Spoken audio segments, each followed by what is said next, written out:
इस तीसरे प्रश्न के उत्तर देने से पहले मैं अभयदान चाहती हूँ, क्योंकि आप समझ गए होंगे उसने कहा कि सत्य कड़वा होता है, इसलिए पहले मैं आपसे अभयदान चाहती हूँ। राजा ने कहा तुम बोलो, तुमको अभयदान दिया जाता है। तो उसने कहा कि हे राजन, तीसरे प्रश्न के उत्तर आप स्वयं हैं। आज प्रभु की पहले भक्ति की होगी, आराधना, बहुत पुण्य क्रियाएं की होगी, तो आज सिंहासन पर बैठे हो, राज दरबार से सबके राजा बने हुए हो, लेकिन आप धन के पीछे आज आपने धर्म को छोड़ दिया है। तो आज आपके पास यहाँ तो सब कुछ है, लेकिन वहां पर कुछ भी नहीं है। इसलिए भव्यात्माओं, आप समझ गए होंगे संसार में 4 प्रकार के लोग हैं। भिखारी भी दिख रहे होंगे, आपने देखा होगा, जिनके यहाँ भी नहीं वहाँ भी नहीं, वो गुरु तो आपके सामने भी रहते हैं। और तीसरे प्रकार के वे भी होंगे। ऐसे ऐसे हमारे समाज के बीच में अथवा ऐसे व्यक्ति हुआ करते हैं कि आज यहाँ सब कुछ है, लेकिन बंधु धन के चक्कर में धर्म को भूल गए। ध्यान रखना, विश्वास रखना। समूह शरण में बैठे हुए हो, अगर समूह शरण में भगवान की आराधना करने आ रहे हो तो बस भगवान के प्रति श्रद्धा रखना। जितनी भी तुम भक्ति कर जाओगे यही तुम्हारी निजी कमाई होगी, बाकी की कमाई तो सब यहीं की यहीं छूट जाना है। क्या तुम्हारे साथ जाएगा? कितना भी कमा लेना, जोड़ जोड़ करके रख लेना, लेकिन जाना है तो सब छोड़ के ही जाना पड़ेगा। कुछ भी साथ में लेकर के जाने वाले नहीं हो।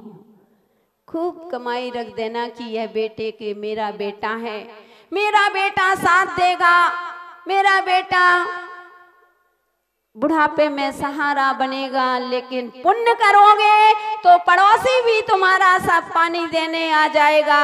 अगर धार्मिक अनुष्ठान, धार्मिक क्रियाओं में अगर धर्म नहीं किया तो तुम्हारा बेटा भी पड़ोसी बन करके आ जाएगा। कितना भी सोचते हो ना, साथ निभाएगा बेटा, सोच रहा लेटा लेटा, हाय बुढ़ापा आएगा पास न आएगा बेटा। बेटा बहु सोचे हो बेटा बहु सोचे, बुढ़ा कब मर जाए रे, जीवन चलती हुई घड़ी कब रुक जाए रे। बंधु, बात हंसने की नहीं, बात समझने की। सोच रही हो ये बेटा है, लेकिन ध्यान रखना, पुण्य करोगे तो सभी लोग साथ दे सकते हैं। अगर पुण्य नहीं किया, इसलिए पुण्य को बढ़ाओ, अपने पुण्य का बैलेंस जो है उसको बढ़ाते चलो। क्योंकि मैंने आपको बताया था कि आपका पाप का पहिया ट्रैक्टर का पहिया बना हुआ है और पुण्य का पहिया साइकिल का पहिया बना हुआ है। वह गाड़ी कैसे चलेगी? आज कितना पाप कर रहे हो और पुण्य की क्रियाओं के लिए हमारे पास समय नहीं होता है। माता जी, समय नहीं मिलता। ओहो, जिसने समय दिया उसके लिए तुम्हारे पास समय नहीं है। आज प्रभु ने तुमको समय दिया और तुम्हारे पास समय नहीं है। आज कहीं जाना होता है, अगर आपको शादी में जाना, कहीं किसी रिश्तेदारों में जाना है, सुबह नींद नहीं खुलती, और कहीं बाहर जाना होता है, 4 बजे की ट्रेन है तो 1:30 बजे से ही फ्रेश होकर के 3-2:30 बजे स्टेशन पहुंच जाते, उस दिन नींद खुल जाती है। तो ये सोचना कि हमारे इष्ट बंधुओं, ये आपको जो 24 समूह शरण लगे हुए हैं, एक बार श्रद्धा करके देखना, क्योंकि श्रद्धा से देखो हर चीज नजर आएगी। श्रद्धा से देखो हर चीज नजर आएगी। और पत्थर के अंदर प्रभु की तस्वीर नजर आएगी, पत्थर के अंदर प्रभु की तस्वीर नजर आएगी। तो बंधु, ये सोचना हम साक्षात समूह शरण में पहुंच गए हैं, निश्चित से हम भव्य जीव होंगे। मैंने बताया था समूह शरण में भव्य जीव ही आते हैं, कभी अभव्य जीव समूह शरण में आ नहीं सकते हैं। मिथ्या दृष्टि जीव कभी भी समूह शरण में नहीं आ पाता, बाहर की विभूतियों को देख करके वापस लौट जाता है। इसलिए बड़ी खुशी है कि आज आप लोग इतने दिख रहे हो। सभी लोग बैठे हैं और भी होंगे, आएंगे समय, अभी तो उनको पता नहीं होगा। बस इतना ही लास्ट में कहेंगे कि विश्वास रखना, जैन दर्शन पर कुछ रखो या ना रखो, लेकिन विश्वास जरूर रखना, क्योंकि विश्वास, जैन दर्शन कोई वॉशिंग पाउडर नहीं है कि पहले इस्तेमाल करो फिर विश्वास करो। जैन दर्शन कोई वॉशिंग पाउडर नहीं है कि पहले इस्तेमाल करो फिर विश्वास करो। जैन दर्शन तो वह भी न जीवन बीमा होता है जो जिंदगी के साथ भी होता है और जिंदगी के बाद भी होता है। तो यह जीवन बीमा आपके जीव रहे, जो जिंदगी के साथ भी रहेगा और जिंदगी के बाद भी रहेगा। बंधुओं, जो धर्म ध्यान कर जाओगे तो ऐसा जीवन जिए कि हमारे इधर भी हो और उधर भी हो। इस प्रकार से अगर आपने जीवन जिया तो अब शुरुआत अपनी इसी से होगी। तो अपने सभी लोग ध्यान रखेंगे, भगवान की भक्ति करने का लो एक दिन निकल गया, पता नहीं, ऐसे पता ही नहीं चलना है ये दिन कितनी जल्दी निकल जाते हैं। कल 24 हो जाएगी, परसों 25, 26 तारीख को गुरु उपकार दिवस में सभी लोग गुरु की महिमा को गाएंगे। और 28वां महीना है बंधु, 1 तारीख तक तो है, 2 को तो हवन ही हो जाएगा। फिर आप कहो कि यह समय वापस आ जाए, तो यह समय वापस आने वाला नहीं है। इसलिए जब जागो तभी सवेरा। इसलिए अपने जीवन में भगवान की आराधना, प्रभु की उपासना करके अपने जीवन को एक परम आराधना का रूप दें और एक दिन समूह शरण में साक्षात बैठ करके अपने जीवन का कल्याण करें। ऐसा हमारा सभी के लिए मंगल आशीर्वाद। जय बोलिए भगवान महावीर स्वामी की। स्नेही प्यारी प्यारी भक्तात्माओं, भक्ति कहती है जागो भागो नहीं। भक्ति कहती है जागो भागो नहीं। जागोगे तो पाओगे और भागोगे तो पछताओगे। इसलिए भक्तात्माओं, सम्यक दृष्टि जीव भगवान के समूह शरण में आ चुके हैं और भगवान के समूह शरण में आकर के भगवान की आराधना करने के लिए तत्पर हो गए हैं। क्योंकि जो सम्यक दृष्टि जीव होते हैं वह तो मौका देखते हैं कुछ होने का,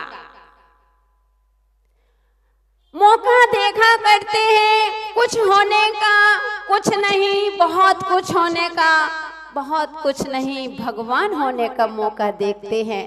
तो बंधुओं, जब समूह शरण में आ जाते हैं, मौका ही मिल जाता है, अवसर मिल जाता है, तो हम भगवान की भक्ति करते हैं। समूह शरण में भी विकरण चल रहा था, सबसे पहले माने स्तंभ होता है। आप विचार करते होंगे कि माने स्तंभ क्यों होते हैं? क्योंकि बंधुओं, यह माने स्तंभ तुम्हारे मान को गलित करने वाला होता है। क्योंकि भगवान के समूह शरण में अहंकारी कभी प्रवेश नहीं कर सकते हैं। माने स्तंभ कह रहा है कि पहले अपने मान को गलित करो, जब तुमको प्रभु का दर्शन होगा। क्योंकि बंधुओं, स्टेशन पर जाते हो, ट्रेन में सफर करने जाते हो, स्टेशन में गए होंगे और देखा होगा कि सिग्नल जब खड़ा होता है तो ट्रेन बाहर के बाहर खड़ी हो जाती है। वह ट्रेन कभी स्टेशन के अंदर प्रवेश नहीं करती है। क्यों नहीं करती? क्योंकि जो सिग्नल होता है वह अहंकार का प्रतीक होता है और वह ट्रेन सोचती है जहां मेरा स्वागत नहीं, जहां मेरा सम्मान नहीं, वहां मुझे क्यों जाना, और वह बाहर के बाहर खड़ी हो जाती है। अब वह सिग्नल सोचता है कि अरे मेरे स्टेशन की शोभा तो ट्रेन के आने से ही होगी, अगर ट्रेन नहीं आएगी तो मेरे स्टेशन की शोभा नहीं हो सकती है। ऐसे ही भव्य आत्माओं, जब तक तुम्हारा ये अहंकार रूपी सिग्नल डाउन नहीं होगा, जब तक परमात्मा रूपी ट्रेन तुम्हारे अंदर कभी प्रवेश करने वाली नहीं है, और जब तक परमात्मा रूपी ट्रेन तुम्हारे अंदर प्रवेश नहीं करेगी, तो तुम्हारे जीवन रूपी स्टेशन की कोई भी शोभा नहीं हो सकती। तो सबसे पहले झुकना बताया है। अहंकार किस बात का अहंकार, लेकिन आज का मानो आई एम समथिंग। टूट सकते हैं लेकिन झुक नहीं सकते। टूटना मंजूर है लेकिन झुकना मंजूर नहीं है। दूसरों को चाहते हैं कि दूसरा झुके, बंधु दुनिया झुकती है, झुकाने वाला चाहिए। इसलिए सबसे पहले अपने और जितने आप लघु बनोगे उतने ही आपको प्रभुता की प्राप्ति होगी। जितने आप लघु बनते जाओगे, ध्यान रखना, आकाश के उड़ते हुए बादल कभी आपकी प्यास को नहीं बुझा सकते हैं। आकाश में उड़ते हुए बादल कभी आपकी प्यास नहीं बुझा सकते हैं। जमीन में बहता हुआ पानी ही आपकी प्यास को बुझाता है। इसलिए इनसे शिक्षा है, इस प्रकृति से हम शिक्षा ले सकते हैं। तो हमें किस चीज का अभिमान, बंधु? जब आए थे, जब भी तन पर कपड़ा नहीं था, और जाओगे तब भी तन पर कपड़ा नहीं है। अब किस बात का? और क्या है हमारे पास? किस चीज का अभिमान करते हैं? 2 दिन की जिंदगी में क्यों अपने आप को बर्बाद कर रहे हो? अगर जीवन को नहीं सुधारा तो तुम्हारा जीवन तीर्थ कैसे बन पाएगा? कहते हैं क्यों इतना अभिमान है 2 दिन की जिंदगी में, क्यों इतना अभिमान है 2 दिन की जिंदगी में। जिस दिन उड़ेगा प्राण पंछी, तन भी तेरा ना रहेगा, हो तन भी तेरा ना रहेगा। क्यों इतना अभिमान है 2 दिन की जिंदगी में? बंधु, किस लिए 2 दिन का ही तो जीवन मिला है, और 2 दिन के जीवन में ही अगर हमने अपने आप को अहंकार कर लिया, अहंकार तो उस रावण का नहीं चला, तो तुम किस खेत की मूली हो? अहंकार का ही कारण तो था कि रावण को नरकों में जाना पड़ा, झुक नहीं सका। सबने समझाया, लेकिन बंधु जब रावण का अहंकार नहीं चला तो तुम्हारा क्या चलेगा? कभी विचार करो, कोई को धन का अहंकार होता है, कोई को वैभव का, किसी को रूप का, आदि आदि। आगम में एक प्रकार का अहंकार नहीं, 8 प्रकार का अहंकार बता। कभी विचार करो कि बर्बाद गुलिस्ता करने को सिर्फ एक ही उल्लू काफी है, और हर साथ पर उल्लू बैठा हो, परिणाम गुलिस्ता क्या होगा? अगर एक बगीचे को बर्बाद करने के लिए एक ही उल्लू काफी हो जाता है, और अगर जिस बगीचे पर साख पर अगर उल्लू बैठ जाए तो उस जीवन रूपी बगीचे की क्या स्थिति होगी? हमारे अंदर 1 नहीं 2 नहीं 8 उल्लू विद्वान है। हमारे बगीचा ऐसे ही उजड़ा जा रहा है। इसलिए बंधुओं, अभी आपके पूजन का समय है, समय समय पर आपको